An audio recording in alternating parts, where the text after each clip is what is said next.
Inilah yang selalu saya katakan tentang Shin Tae-yong, bahwa pelatih ini 100% profesional. Jadi tidak perlu lagi diragukan tentang profesionalitasnya. Artinya dia memilih pemain based on performance, berdasarkan performa sang pemain. Bukan berarti bahwa sang pemain bermain di luar negeri dan mendapatkan menit bermain di level klub dan kemudian langsung akan menjadi starter. Walaupun menurut saya kemungkinan besar Martin Paes nanti akan menjadi starter lawan Australia. Tapi jika Martin Paes tidak bisa perform, belum tentu dia akan bertahan sebagai starter di Timnas Indonesia. Dan itu berlaku bagi semua pemain yang sekarang menjadi bagian dari Timnas Indonesia. Jadi memang Shin Tae-yong ini adalah tipe pelatih yang tegasnya luar biasa. Jadi dia tidak peduli pemain tersebut berasal dari klub mana, atau pemain tersebut memang punya performa seperti apa di level klub. Yang penting pada saat bermain di timnas harus bermain sesuai dengan konsep permainannya dan harus menuruti instruksinya agar permainan dari timnas kita itu rapi. Jadi kalau nggak ada Jai Isyes bahaya pertahanan Indonesia. Makanya dia ditarik keluar dan mungkin ini atas permintaan Jai Isyes, dia merasa bahaya kalau dia dipaksakan main terus di belakang, sehingga Eusebio Di Francisco ini bisa menarik dia keluar dan menggantikan dengan Svoboda, pemain asal Austria, di posisinya Jai Isyes. Dan ini tentunya membuat kita ketar-ketir ketika dia keluar di menit 68. Apa yang terjadi dengan Jai Isyes? Apakah dia akan masih bisa bermain membela tim kita melawan Arab? Karena kita bermain 2 kali di bulan September, Arab tanggal 5 dan kemudian tanggal 10-nya kita balik bermain dengan Australia di GBK. Akan celaka buat kita kalau tidak ada Jai Isyes. Semoga Jai Isyes ini baik-baik saja. Saya sangat mengharapkan bahwa dia tidak bermasalah serius dengan dia ditarik keluar karena mengalami masalah dengan kram kaki dia. Ini dia, sehingga dia bisa tersedia dalam pertandingan nanti melawan Arab Saudi. Itu yang saya bilang. Ya kalau dia baik-baik, kita akan tersedia. Tapi bahaya kalau sampai dia tidak bermain melawan Torino. Ini juga akan ada was-was buat kita. Katanya sekarang persepak bola Indonesia lebih maju dibandingkan dengan negara tetangga Vietnam dan juga Malaysia. Emang iya? Coba kita cek salah satu pernyataan dari mantan pemain Vietnam ini. Jujur saja, kalau tidak kalah dari Indonesia sekarang, kita akan segera kalah di lain waktu karena mereka sudah banyak berkembang. Secara keseluruhan, pertandingan ini Indonesia bermain dengan sangat bagus dan pantas menang. Bahkan menang besar jika finishingnya lebih tajam, menurut Nguyen Mandung, mantan pemain timnas Vietnam.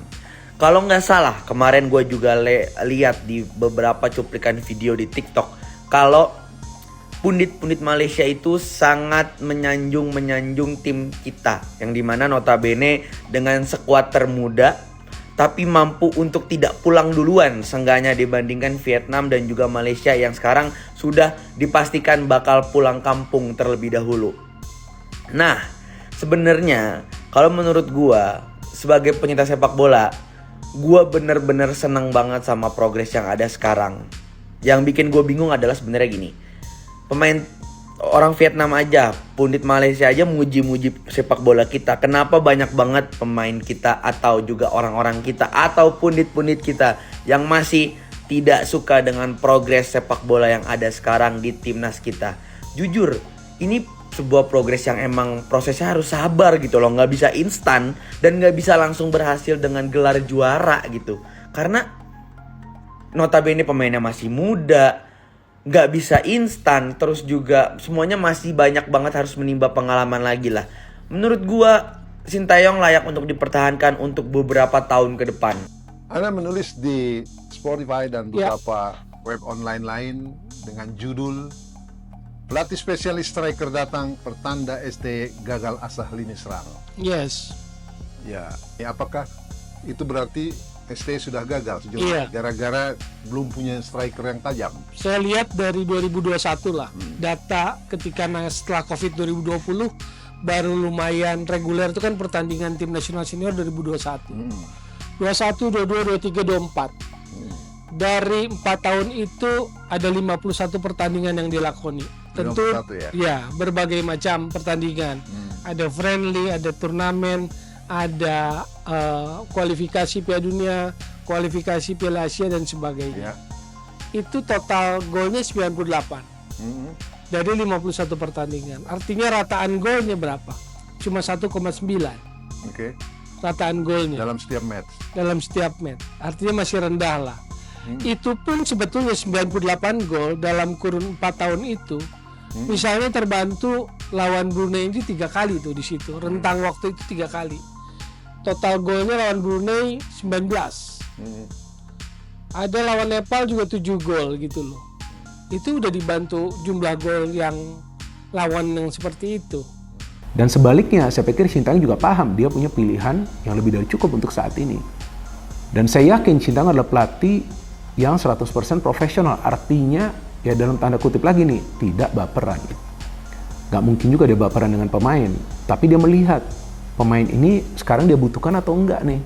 Dan kan ada juga pemain-pemain yang masuk kemudian keluar lagi dari timnas Indonesia. Tapi kan bukan berarti kemudian di-ban. Gak ada tuh istilahnya di-ban. Kecuali ada problem, ada masalah dari attitude-nya. Tapi kan sejauh ini kita tahu Elkan Bagot ya fine-fine saja. Jadi saya pikir hal ini hanya sementara. Karena Elkan Bagot tetap merupakan aset bagi tim nasional Indonesia.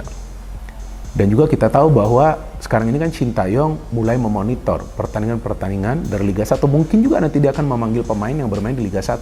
Apapun masih bisa terjadi. Tapi kalau untuk saat ini, kalau kita melihat komposisi pemain dari timnas Indonesia, pilihannya banyak sekali bagi Sintayong yang bisa bermain di lini pertahanan. Mungkin untuk sementara ini dia tidak memanggil Elkan Bagot. Tapi Elkan Bagot ini kan usianya masih 21 tahun.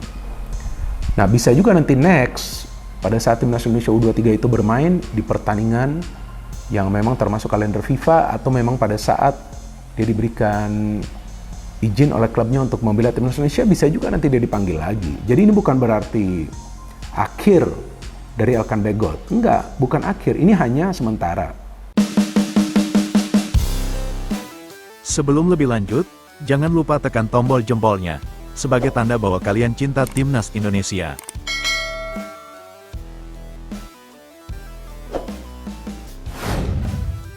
Timnas Indonesia dapat kabar buruk dari Jay Izzes jelang kualifikasi Piala Dunia 2026 zona Asia. Jay Izzes baru saja mencatatkan sejarah sebagai pemain Indonesia pertama yang tampil di Serie A. Izzes tampil sebagai starter saat timnya, Venezia, menghadapi Fiorentina. Izzes dipercaya pelatih Fabio Di Francesco sebagai bek tengah bersama Marin Severko dan Giorgio Altare. Ini sekaligus menjadi debut bek timnas Indonesia bersama Venezia di Liga Italia 2024/2025. Pasalnya, pada pekan pertama, Jay Izzes terpaksa harus absen membela I Leoni, alati julukan Venezia, saat melawan Lazio karena akumulasi kartu. Pada pertandingan melawan Fiorentina, Izzes tampil apik menjaga lini pertahanan Venezia dari gempuran pemain Fiorentina yang diperkuat Moise Kean, Christian Kouame, Antonin Barak, dan Dodo. Hanya saja, ada kabar buruk dari pemain 25 tahun tersebut. Izzes diduga mengalami cedera hamstring. Izzes sempat meringis kesakitan pada menit ke-68 setelah berduel dengan Moise Kean. Bahkan dia sempat mendapat pertolongan kiper Venezia Jesse Joronen sebelum akhirnya digantikan Michael Svoboda. Jika Izzes benar cedera, tentunya ini akan menjadi kerugian bagi timnas Indonesia yang akan berlaga di putaran ketiga kualifikasi Piala Dunia 2026 zona Asia melawan Arab Saudi tanggal 5 September dan menghadapi Australia pada tanggal 10 September mendatang. Saat ini lini belakang Indonesia tengah mengalami krisis pemain setelah Jordi Amat absen karena cedera dan Justin Hubner harus menjalani akumulasi kartu kuning. Sementara Elkan Bagot yang mulai rutin tampil bersama Blackpool tak dipanggil pelatih Sintayong. Hubungan Elkan dan Sintayong retak sejak Elkan tak mengindahkan panggilan memperkuat skuad Garuda Muda di babak playoff Olimpiade lawan Guinea. Berita selanjutnya, Sintayong tegaskan Elkan Bagot tak masuk pertimbangan meski Justin Hubner dan Jordi Amat absen. Pelatih timnas Indonesia Sintayong menegaskan bahwa nama Elkan Bagot tak masuk pertimbangan meski Justin Hubner dan Jordi Amat absen bela skuad Garuda. Timnas Indonesia akan menghadapi putaran ketiga kualifikasi Piala Dunia 2026 zona Asia. Tim asuhan Sintayong ini akan menghadapi laga perdana melawan Arab Saudi. Langkah pertama tim Merah Putih di putaran ketiga dengan bertandang ke King Abdullah Sports City Stadium, Jeddah, pada tanggal 5 September tahun 2024. Kemudian laga kedua putaran ketiga timnas Indonesia akan menjamu Australia di Stadion Utama Gelora Bung Karno, Senayan, Jakarta, pada tanggal 10 September tahun 2024. Untuk menghadapi laga ini, timnas Indonesia dipastikan kehilangan beberapa pemain. Tim Merah Putih tak akan bisa diperkuat oleh Justin Hubner dan Jordi Amat. Untuk Justin Hubner dipastikan harus absen karena terkena akumulasi kartu. Kemudian untuk Jordi Amat tak bisa bergabung dan menambah kekuatan skuad Garuda karena mengalami cedera. Pemain berusia 32 tahun tersebut dipastikan harus menjalani pemulihan dari cedera selama 4 pekan ke depan. Oleh karena itu, Jordi Amat dipastikan absen membela timnas Indonesia dalam laga melawan Arab Saudi dan Australia.